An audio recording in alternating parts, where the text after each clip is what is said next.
$1 million proposal. A simple agreement. Pretend to be his fiancée for a few days.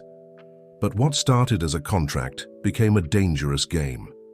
Between intense glances and hidden secrets, he discovers that certain emotions cannot be controlled. Now he will have to choose between love and power. Alexander Morgan gazed at the New York City skyline through the window of his office on the top floor of the tallest building on Wall Street. His dark brown eyes reflected the same coldness as the bulletproof glass that separated him from the outside world. At 35, he had achieved everything he had ever wanted. He was CEO of the Morgan Group, one of the largest holdings in the country, with investments ranging from real estate to cutting-edge technology. The soft sound of the door opening brought him back to reality. Sarah, his assistant for over a decade, entered with a worried expression on her face. "Mr. Morgan, your mother is on line 3. It's the 3rd time she's called today." Alexander ran his hand over his face, trying to contain his irritation. Mrs. Elizabeth, his mother, was becoming increasingly insistent with this marriage story. Since his younger brother had gotten married the previous year, the family pressure had turned entirely to him. "Transfer the call," he ordered, adjusting his impeccable Italian tie. "Alexander, my son." Elizabeth's melodious voice sounded over the speakerphone. "Why haven't you returned my calls?" "I was in a meeting, Mom. What happened?" "You know very well what happened. The family's annual dinner is coming up and you still haven't told me who you're bringing as your date." Alexander took a deep breath. The Morgan family's annual dinner was more than a simple family gathering. It was a social event that brought together the cream of New York society, important shareholders and business partners. And this year, his mother had been clear. Either he showed up with a fiancée, or his father would start the process of redistributing the company's shares among other family members. "Mom, we've already talked about this." "No, Alexander, you're the one who doesn't want to talk about it. Your father is unyielding. You're 35, you're the president of the Morgan Group. You need to set an example. What kind of leader can't even establish a family?" His mother's words hit him like precise arrows. Not that he cared about the traditional concept of family. His focus had always been business, but the threat of losing control of the company that he himself had quadrupled in value over the last few years was too real to ignore. "I have news about that," he lied, improvising. "I'm seeing someone." The silence on the other end of the line was broken by a shout of joy. "Really? Who is she? What family is she from?" "It's complicated, Mom. I'd prefer to introduce her in person at the dinner." "Alexander Morgan, don't you dare show up with one of those modern divorcees or internet celebrities. You know how traditional your father is. Trust me, Mom, I need to hang up now." As soon as he ended the call, Alexander loosened his tie and pressed the intercom. "Sarah, cancel my appointments for the next 2 hours and call Philip here now." Philip had been his best friend since college days and, conveniently, owned one of the largest advertising agencies in the country. If anyone could help him find a solution to that situation, it was him.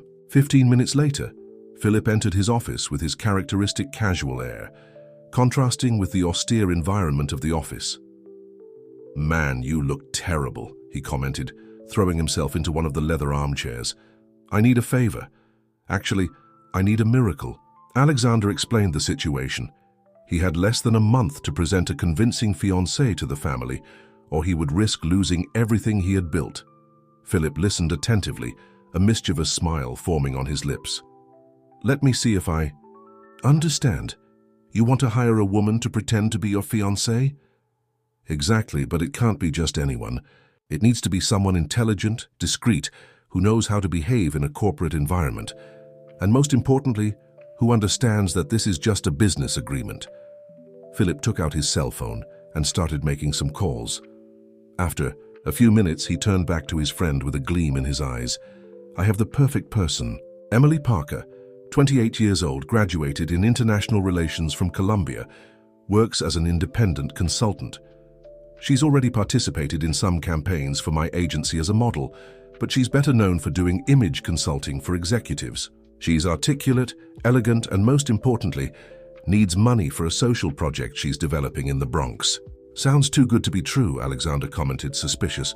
"What's the problem?" The only problem is that she's known for being difficult. She's not easily impressed by power or money. She's already turned down important jobs for ethical reasons. Alexander smiled for the first time that day. Perfect. Schedule a meeting with her today. A few hours later, Alexander was sitting in a discreet cafe in the Upper East Side, waiting for Emily. When she entered the establishment, he understood why Philip had chosen her.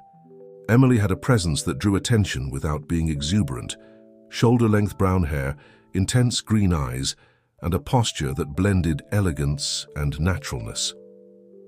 "Mr. Morgan," she greeted, sitting across from him. Philip explained the situation to me briefly, but I confess I still don't understand why a man like you would need to resort to something like this. Sometimes, Miss Parker, even the most powerful men need to make concessions to maintain their power. Emily studied him for a few moments before responding. "And how much is this concession worth?" $500,000, half up front, half after the family's annual dinner 3 weeks from now. Additionally, I'll make a significant donation to your social project. 1 million, she countered without hesitation, and I want written guarantees that the donation to the project will be maintained regardless of the outcome of our agreement. Alexander raised an eyebrow, surprised by the direct negotiation. 750,000, and you'll have whatever guarantees you want for the donation. 900,000, and I'll start tomorrow. From what Philip told me, you're going to need a lot of work to appear even minimally in love, Mr. Morgan. The comment caught him off guard, and he found himself smiling again. 800,000, and stop calling me Mr. Morgan. If we're going to pretend to be a couple, you need to call me Alexander. Emily extended her hand, a challenging gleam in her green eyes. Deal, Alexander. When he shook her hand, Alexander felt something strange, a kind of electric current that ran up his arm. He quickly pushed the sensation away. This was just business, like any other contract he had closed. The fact that his new fiancée had the most intriguing eyes he had ever seen changed nothing. Little did he know that that handshake would be the beginning of a journey that would completely change his life, and that this woman, whom he was buying for a performance, would be the only person capable of showing that there are things that all the money in the world cannot buy. The next morning, Emily arrived punctually at Alexander's office. Sarah greeted her with a curious look, clearly trying to understand who this woman was that her boss had instructed to have unrestricted access to his floor. "Good morning," Emily greeted with a polite smile. "Alexander is expecting me." The use of the first name didn't go unnoticed by the assistant, who immediately straightened her posture. In 15 years working there, she had never seen anyone, besides Philip, call Mr. Morgan by his first name. "Please follow me," Sarah responded, guiding her to the private meeting room. Alexander was already there, reviewing some documents. Upon seeing her, his serious expression softened slightly. Emily looked even more elegant than the day before, wearing a navy blue dress that accentuated her green eyes. "Good morning," he said, indicating a chair next to him. "We need to establish our story." Emily sat down, taking a tablet out of her bag.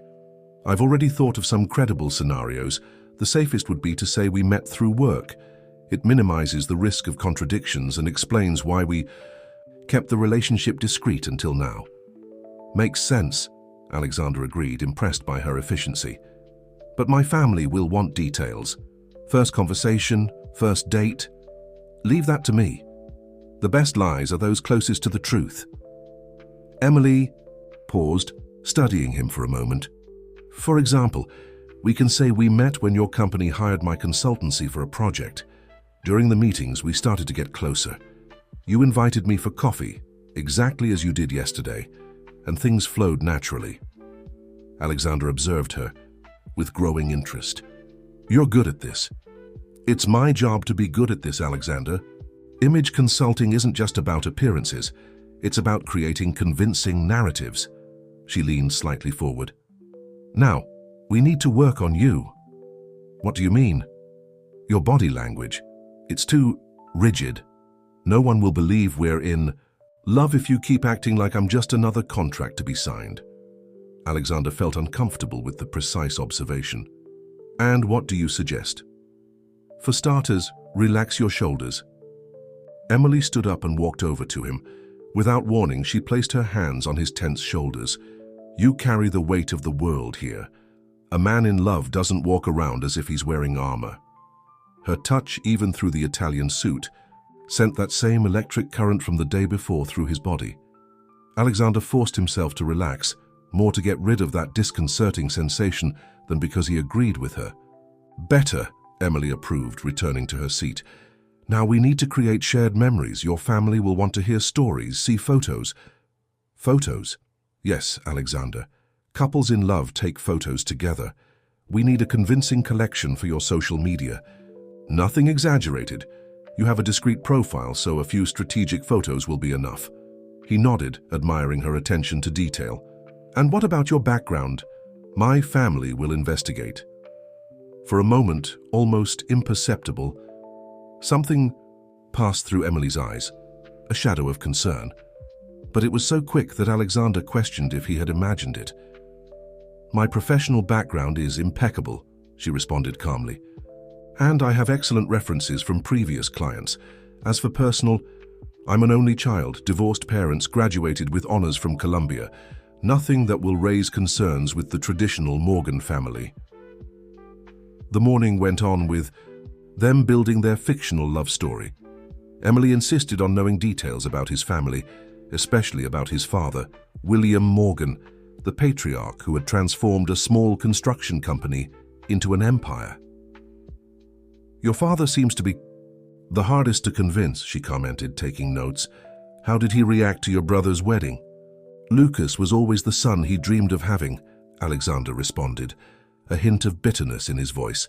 He married the daughter of one of the country's biggest bankers, had a traditional ceremony.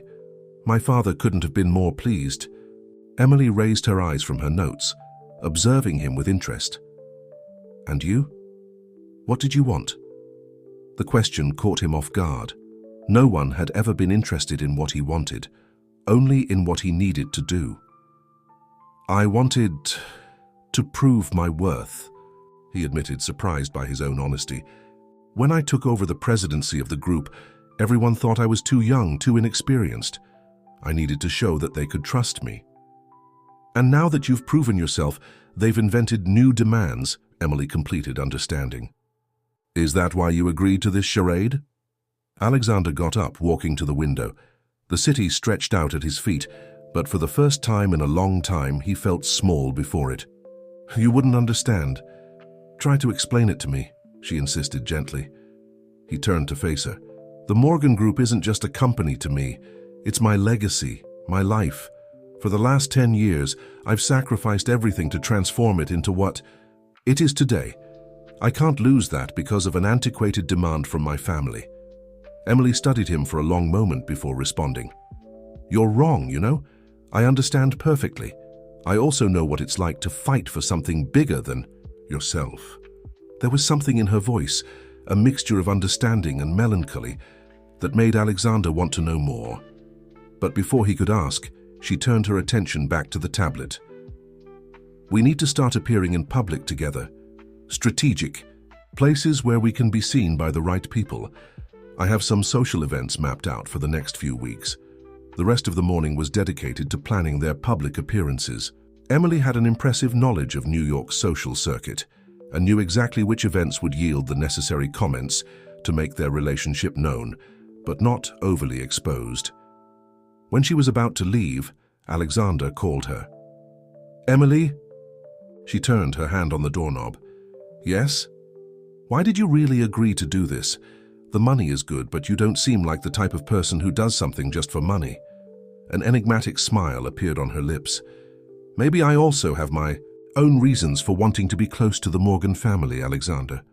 With those words, she left, leaving him with an uncomfortable feeling that there was much more to this story than a simple business agreement. And for the first time in years, Alexander Morgan found himself intrigued by something he couldn't control with his bank account. The prestigious Le Bernardin restaurant was particularly busy that night. Emily adjusted her emerald green dress as the maitre d' led them to a strategically positioned table, visible enough to be noticed, but discreet enough for an intimate conversation. Alexander pulled out the chair for her with a naturalness that surprised her. In the last 2 weeks of training, he had proven to be an attentive student, absorbing every tip on how to appear truly in love. "I see you've been practicing," she commented with a smile as he sat across from her. "I have an excellent teacher," he replied, pouring wine for both of them. "Besides, Sarah commented today that she's never seen me so relaxed." Emily raised her glass in a silent toast. It was true. In the past few weeks, something had changed in Alexander. The armor he wore as a second skin was beginning to show small cracks. "Speaking of Sarah," Emily began after a sip of wine, "she clearly suspects something. This morning, when I went to your office, she was watching me as if trying to solve a puzzle. Sarah has worked with me for years. She knows that you would never get involved with someone like me," Emily completed, arching an eyebrow. Alexander stared at her, surprised by the challenging tone. "That's not what I was going to say. Sarah knows that relationships have never been my priority." "And what is a priority for you, Alexander, besides the numbers in your bank account?" The question hit him like a punch to the stomach. Before he could respond, the waiter appeared to take their orders. Emily chose a saffron risotto, while he opted for the fish of the day, all without consulting the menu, another of the many things she had insisted he memorize about her. "You're unfair," he said when they were alone again. "I built something important. I gave jobs to thousands of people. And you're willing to lie to your family to keep that empire." There was no judgment in her voice, just a statement. "You know what's ironic? You hired an actress to pretend to be in love with you, but it's you who's constantly acting." Alexander felt his face heat up. "I don't know what you're talking about." "Of course you do. The impeccable suit, the $100,000 watch, the calculated behavior. It's all a costume, Alexander. A mask you've worn for so long that you've forgotten what your real face looks like." The silence that followed was interrupted by the arrival of a couple at the next table. The woman immediately recognized Alexander and nudged her husband, whispering something in his ear. Emily, noticing the situation, leaned forward and touched Alexander's hand on the table. The gesture, rehearsed dozens of times, seemed strangely intimate at that moment. "We have an audience," she murmured, her fingers intertwining with his. "Smile as if I've said something charming." Alexander obeyed, but his smile had a touch of irony. "Who's acting now?" "The difference," she replied, her green eyes fixed on his, "is that I know I'm playing a role. You still haven't decided if this is real or not." The arrival of the dishes interrupted the moment of tension. As they ate, Emily guided the conversation to safer grounds, the preparations for the Morgan family's annual dinner, which would take place in just a week. "Your mother called today," she commented, tasting her risotto. "She wants me to go try on dresses with her." Alexander almost choked on his wine. "And you accepted?" "Of course I accepted. What kind of dedicated daughter-in-law would I be if I refused an invitation from my future mother-in-law?" Her tone was playful, but there was something in her eyes that Alexander couldn't decipher. "Emily, you don't have to—" "Yes, I do," she interrupted him gently. "Your mother is the key to convincing your father. If she believes in us, half the work is done." Alexander observed her with reluctant admiration. In 2 weeks, she had mapped out the entire dynamics of his family and developed strategies for each member. It was both impressive and disturbing. "You never told me why you chose image consulting," he commented, trying to find out more about her. An enigmatic smile played on her lips. "Let's just say I learned early on the importance of controlling narratives. Does this have something to do with your social project?" For a moment, Emily's mask faltered. "My project is complicated. I'd prefer not to mix things up." "Alex says the woman who's planning every detail of my life," he teased, surprising himself with the light tone. Emily laughed, a genuine sound that attracted admiring glances from nearby tables. "Touché. But you're paying for my professional time, not for my personal history." The dinner proceeded with a delicate dance of teasing and partial revelations. To outside observers, they seemed like a genuinely in-love couple. The smiles, the casual touches, the prolonged glances, all meticulously choreographed by Emily. But for Alexander, something was beginning to change. Every time she laughed, at something he said, every time her fingers brushed his as she reached for the wine, every time their eyes met for a second longer than necessary, the line between acting and reality became more blurred. When dinner ended, Alexander insisted on driving her home. The car glided silently through the streets of New York when Emily said something that caught him by surprise. "You know what your biggest problem is, Alexander. You're so afraid of losing. Control that you never allow yourself to really live." He stopped the car in front of her building, an elegant edifice in Greenwich Village. "And what's your biggest problem, Emily? Why does a woman like you need to pretend to be something she's not?" Emily stared at him for a long moment, her hand resting on the car door handle. "Maybe because just like you, I also have something to protect." Before he could respond, she leaned in and planted a soft kiss on his cheek, a gesture that wasn't in the script, wasn't part of the act. "Good night, Alexander," she murmured, getting out of the car.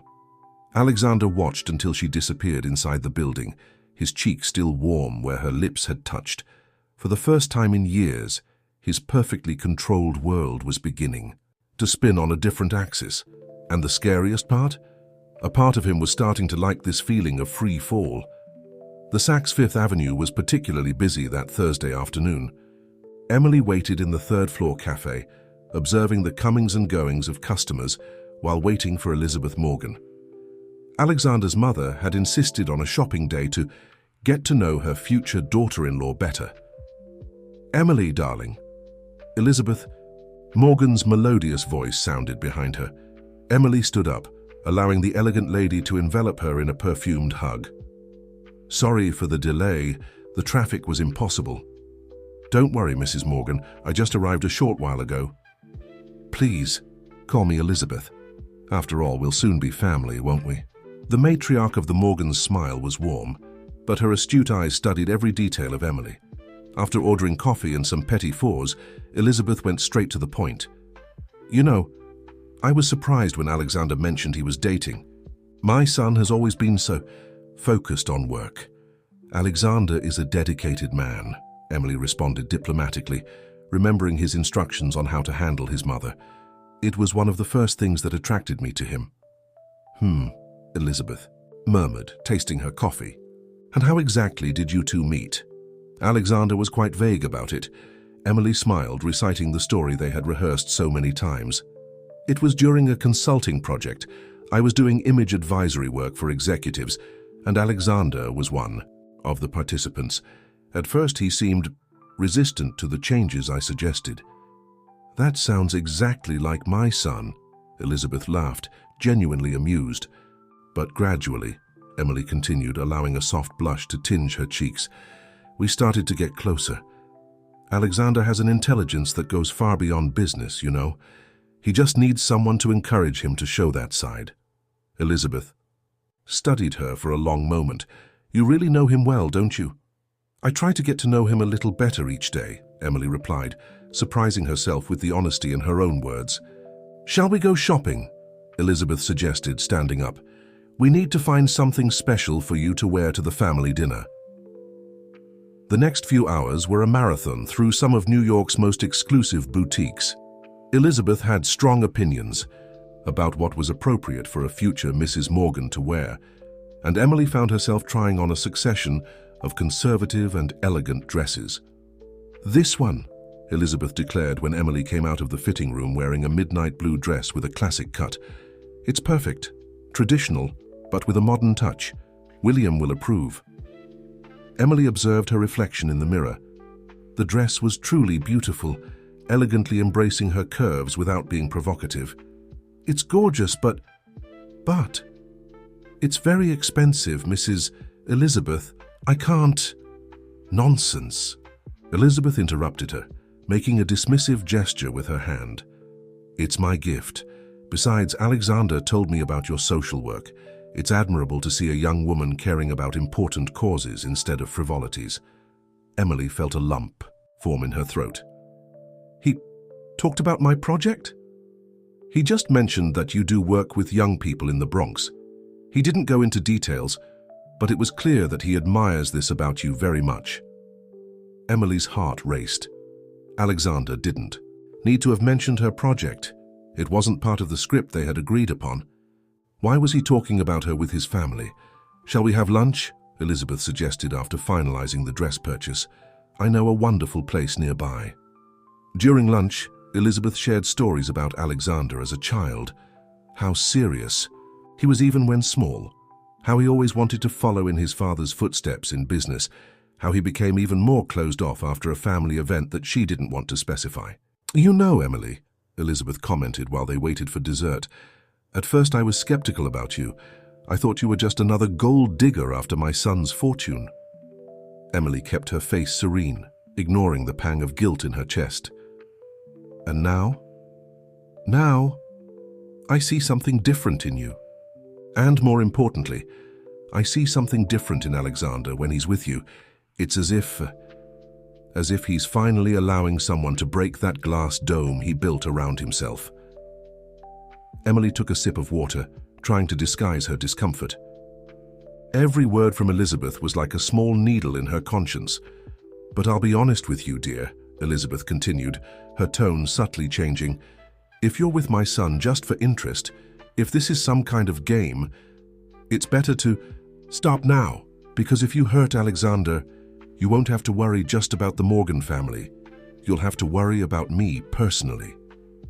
The veiled threat was delivered with a sweet smile, but Elizabeth's eyes were pure steel. Emily held her gaze, feeling simultaneously admired and frightened by the woman's maternal ferocity. "I would never intentionally hurt your son," she responded carefully, knowing that each word was simultaneously truth and lie. At the end of the afternoon, when they finally said goodbye, Elizabeth hugged her again. "It was a wonderful day, dear. I can't wait for you to officially become part of the family." Emily smiled, feeling the weight of the new dress in her bag as a physical reminder of her charade. As she watched Elizabeth's car drive away, she took out her cell phone and typed a message to Alexander. "We need to talk. Now." 20 minutes later, she was entering his office. Alexander looked up from the documents he was analyzing, and something in her expression must have alarmed him because he immediately stood up. "What happened?" "Your mother happened," Emily replied, letting herself fall into one of the armchairs. "Alexander, this is getting too complicated. Your mother really believes in us. She bought an extremely expensive dress for me, shared family stories, threatened me in case I break your heart. She did what?" "That's not the point," Emily exclaimed, running her hands through her hair in a gesture of frustration. "The point is that we're involving too many people in this lie, people who trust us, who are emotionally investing in this story." Alexander observed her for a moment before responding. "Are you having doubts?" "It's not doubts, it's—" Emily hesitated, searching for the right words. "It's that every day it gets harder to separate what's real from what's acting. And your mother, she sees something in us. Something that what?" Alexander asked, his voice softer than normal. Emily looked up to face him. "Something that sometimes I see too, even though I know I shouldn't." The silence that followed was charged with tension. Alexander took a step in her direction, but Emily backed away. "I need to go," she said quickly, grabbing her purse. "I have an important commitment tonight." "Emily," Alexander called when she was already at the door. "Thank you for taking such good care of my mother today." She nodded without turning around, fearing he might see in her eyes the storm of emotions she was trying to control. When the door closed behind her, Alexander remained motionless, looking at the empty space where she had been. On his desk, his cell phone vibrated with a message. It was from Philip. "We need to talk about Emily. I discovered something you need to know." Philip was waiting for Alexander in his office at the advertising agency, the setting sun of New York casting elongated shadows through the panoramic windows. His usually relaxed demeanor was serious, and a brown folder rested on his desk. "You're late," he commented when Alexander entered. "I was in a meeting I couldn't postpone." "What did you find out about Emily?" Philip indicated the chair in front of him. "Sit down, and promise you'll listen to me until the end before doing anything." Alexander felt a chill in his stomach, but kept his expression neutral as he sat down. "I'm listening. Remember when I introduced you to Emily? I said she did image consulting and had a social project?" "Yes, and? Well, that's true, but it's not the complete story." Philip opened the folder and pushed some photos towards Alexander. "Do you recognize anyone?" Alexander picked up the photos, feeling his heart race. In one of them, a younger Emily, perhaps 5 years ago, smiled next to a man he knew very well. Charles Morgan, his uncle, his father's younger brother. "This was taken at her wedding," Philip explained softly. "Wedding?" Alexander repeated, his voice sounding strange even to his own ears. "Emily was married to your cousin, Edward, for almost 2 years. Charles's son." Alexander felt as if the air had been sucked out of the room. Edward, his cousin, had distanced himself from the family after a fierce fight with his father, Charles, a few years ago. The family rarely talked about the matter. Why did she never mention this? Because the marriage ended in a complicated way. Edward was involved in some shady business, heavy debts. When everything came to light, Charles used his influence to cover up the scandal, but with one condition. Emily needed to sign the divorce papers and disappear. She received a considerable amount to keep quiet. Alexander abruptly stood up, walking to the window. His mind was spinning with the implications. "And the social project?" Philip sighed. "It's real. In fact, it was because of it that she accepted the deal with Charles. The divorce money was all invested in a support center for vulnerable youth in the Bronx. But now what? The center is about to close. Emily needs a significant injection of capital to keep it running. And then, as if by miracle, you appear, offering exactly the amount she needs." Alexander turned slowly. "Did you know about this when you recommended her to me?" "Not everything," Philip replied, maintaining a steady gaze. "I knew she had some past connection with your family, but I only discovered the details now. And before you ask, no, she didn't ask me to introduce her to you. It was me who saw an opportunity to help her, and at the same time, solve your problem." "My problem?" Alexander laughed humorlessly. "Do you have any idea what will happen if my family finds out about this? If my father knows I'm getting involved with Edward's ex-wife?" "But you are getting involved with her, aren't you?" Philip asked softly. "Because the way you're reacting, this seems like much more than concern about a contract." Alexander sat down again, running his hands over his face. "She changed everything, Philip. The way I see things, how I feel. It's as if she entered my life and messed up every certainty I had." "And is that necessarily bad?" "Then it's dangerous," Alexander replied, but his voice lacked conviction. Philip leaned forward. "Look, I've known Emily for years. What happened with Edward, she wasn't to blame. In fact, she was as much a victim as anyone. But instead of letting it destroy her, she transformed that experience into something positive, creating a project that really makes a difference in people's lives. Why didn't she tell me? Maybe for the same reason you hired someone to pretend to be your fiancé. Sometimes we lie because the truth seems too complicated." Alexander remained silent for a long moment, watching the city lights that were beginning to come on. "What are you going to do?" Philip finally asked. "I need to see her," Alexander replied, standing up. "Where is this social center?" Philip wrote an address on a piece of paper. "She's there every Thursday night, giving English classes to the teenagers." Alexander took the paper, but before leaving, Philip called him again. "Alexander, be gentle. Emily may have lied about her past, but what's happening between you, that's real." The journey to the Bronx was made in tense silence. As his driver navigated through increasingly simple streets, Alexander tried to organize his thoughts. Was he angry? Yes. Hurt? Maybe. But mainly, he was confused by the intensity of his own emotions. The social center was a modest but well-maintained building. Through the lit windows, Alexander could see several improvised classrooms. In one of them, Emily was standing in front of a group of teenagers, explaining something with animated gestures. He observed for a few minutes, noticing how she seemed different there, lighter, more authentic. An involuntary smile formed on his lips when she made a funny face, eliciting laughter from the students. When the class ended and the young people started to leave, Alexander entered the building. Emily was putting some books away on a shelf when she saw him standing in the doorway. "Alexander?" she asked, surprised. Why didn't you tell me about Edward?" The book she was holding fell to the floor with a dull thud. For a moment, all color drained from her face. "Who?" "Philip found out, but that doesn't matter. What matters is that you lied to me." "I didn't lie," she replied, her voice trembling. "Slightly. I just omitted certain parts of my past." "Parts? Emily, you were married to my cousin.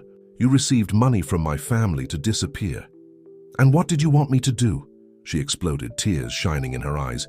"To come and say, 'Hey, remember your cousin who disappeared after almost ruining the family's reputation?' Well, I was his wife?" Alexander took a step in her direction, but she backed away.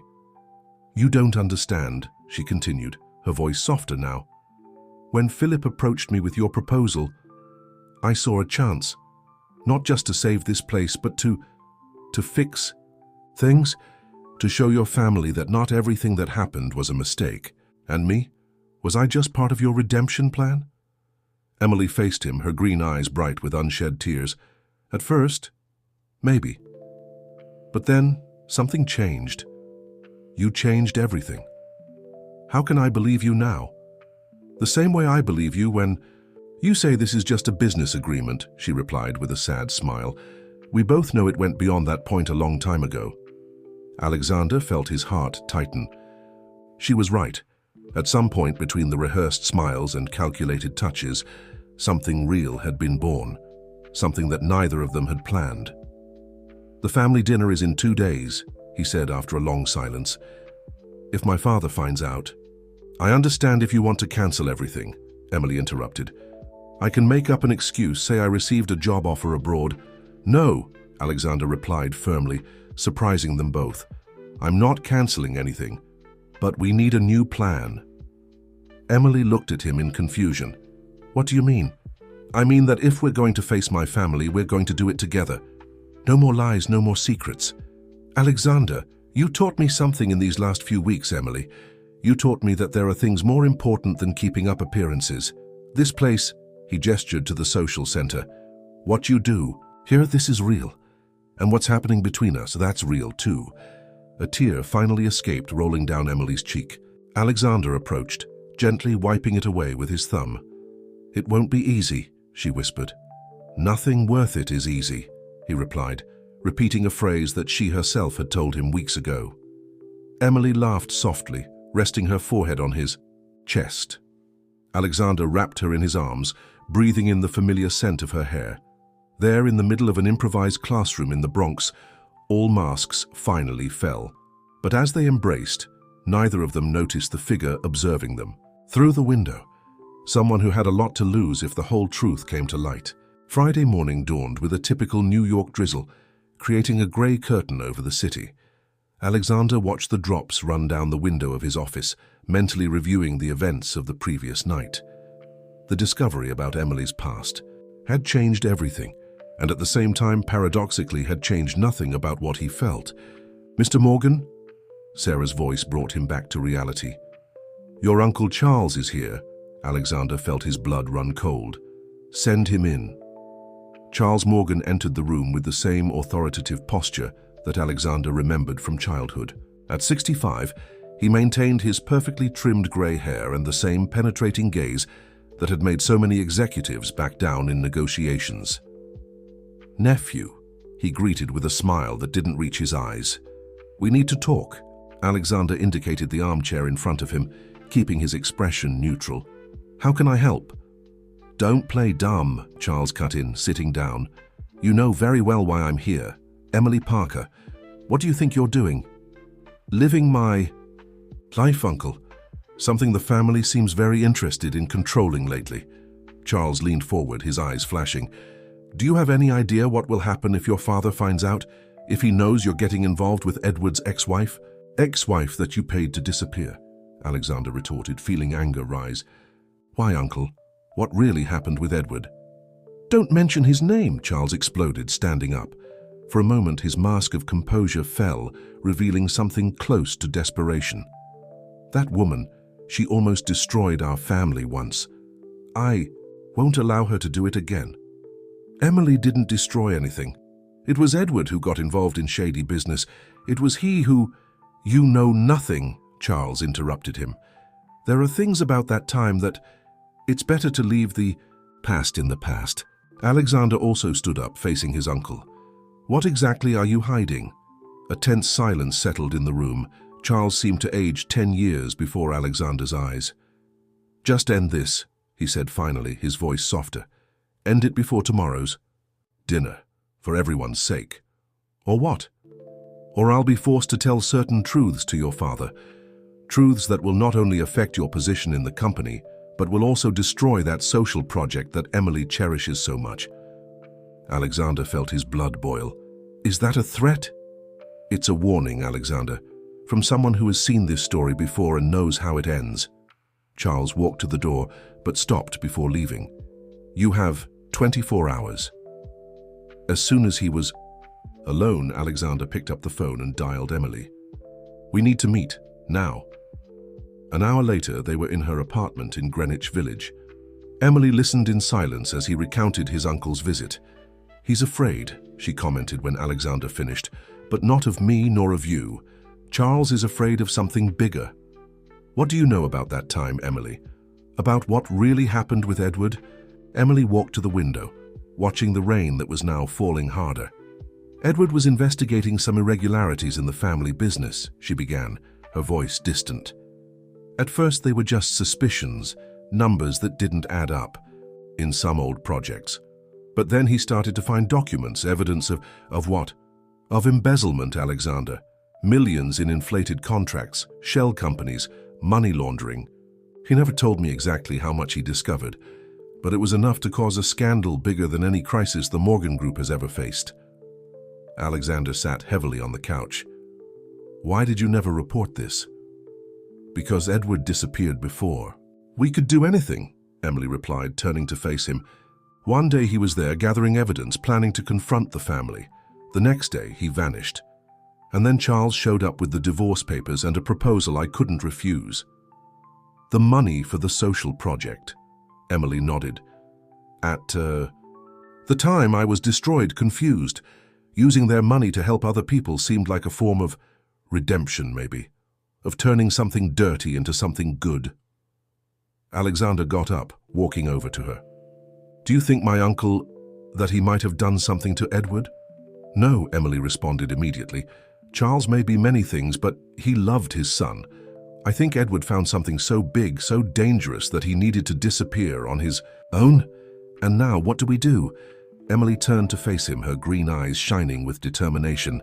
"Now we have a choice. We can do what your uncle wants. End everything, go our separate ways, or we can uncover the truth. Together." She took his hands in hers.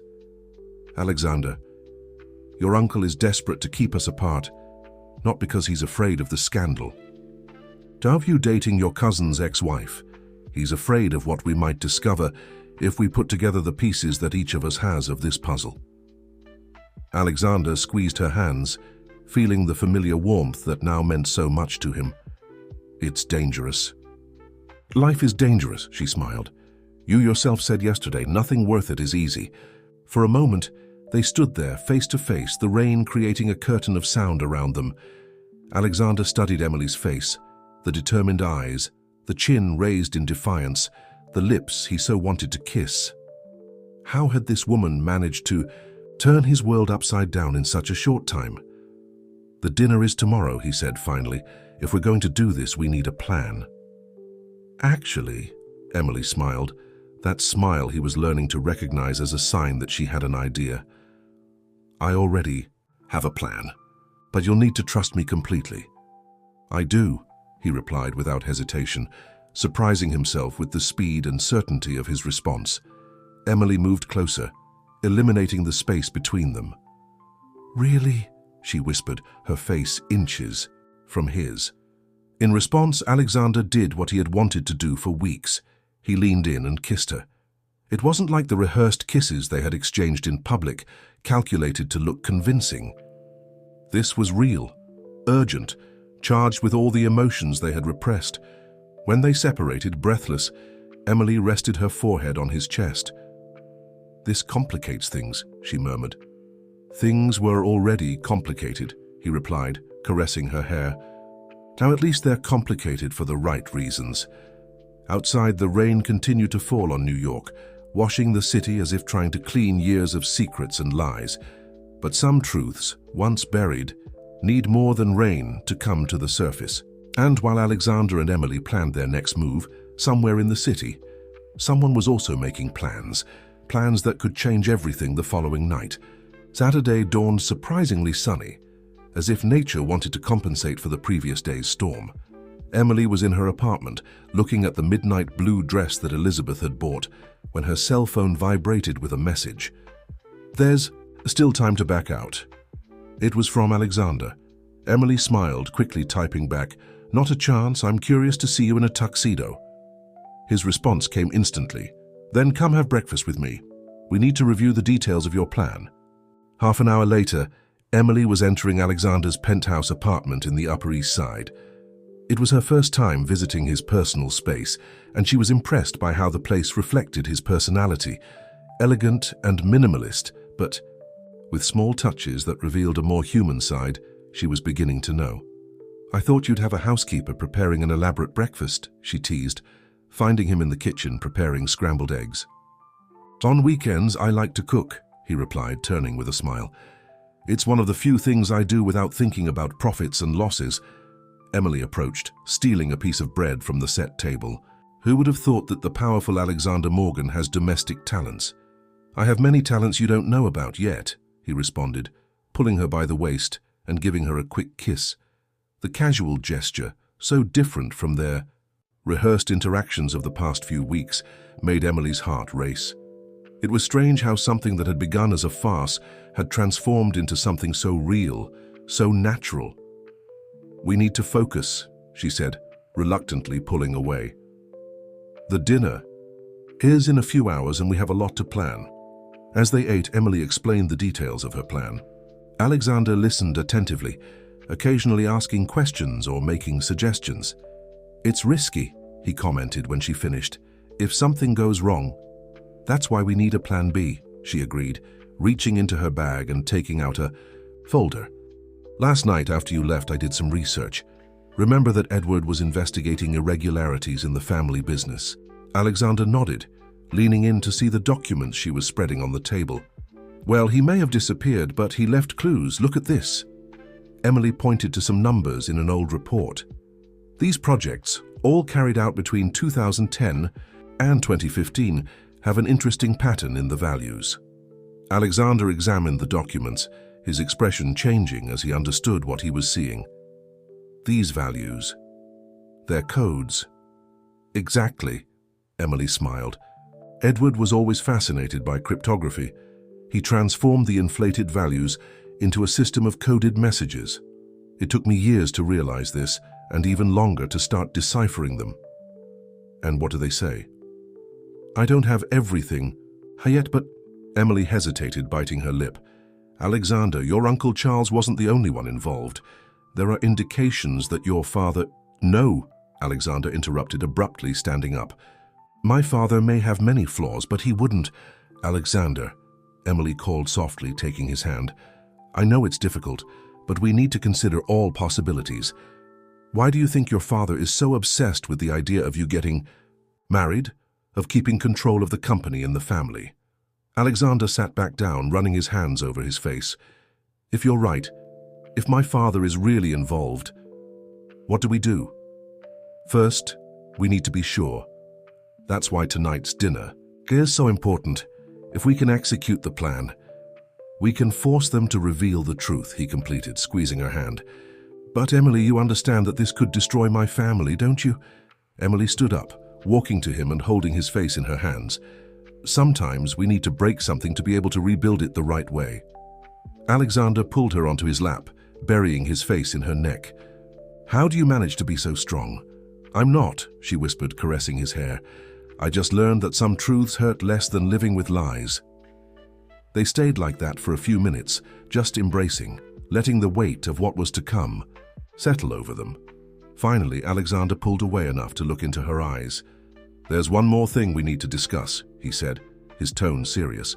"If something goes wrong tonight, if they discover our plan before it's time, I want you to promise that you'll step away, that you'll protect yourself and the social project." "No way," Emily responded firmly. "We're in this together now." "Emily, please, I can't risk—" She silenced him with a kiss. "For someone so intelligent," she murmured against his lips, "you can sometimes be quite foolish. Don't you realize it's too late to protect me?" Alexander stared at her, seeing in her eyes the same thing he felt in his own heart, that feeling that had grown silent.